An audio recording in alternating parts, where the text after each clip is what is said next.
Avec les autorités et mener toutes les procédures pour aller à terme. Le terme de génocide, il est défini juridiquement, ça ne doit pas être un terme politique. Et donc, il n'appartient pas à des responsables politiques de lancer un terme s'il n'est pas qualifié juridiquement avant, ce qui n'est pas le cas. Et je rappelle surtout, et c'est important de le rappeler ici, que de par nos conventions internationales, quand il y a un génocide, il y a un devoir d'assistance. Et veut-on la co-belligérance? Veut-on intervenir dès demain si c'est un génocide qui se passe en Ukraine? J'ai toujours dit très clairement que j'étais pour ma part attaché à ce qu'il n'y ait pas d'escalade et d'élargissement de la guerre.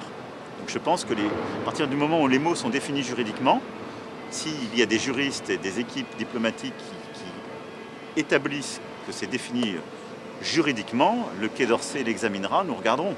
Mais je ne peux pas le faire simplement par un commentaire compte tenu aussi des conséquences que ça emporte. Mon sujet, c'est d'essayer d'obtenir le cessez-le-feu, mais c'est de protéger aussi les Françaises et les Français de la guerre et d'une escalade que nous ne voudrions pas. Vous comprenez bien, donc je ne suis pas uniquement candidat, je suis aussi président de la République française. Et de là où je parle, je ne peux pas simplement faire des commentaires. Merci beaucoup. Merci. Je vais devoir quand même y aller, on continuera.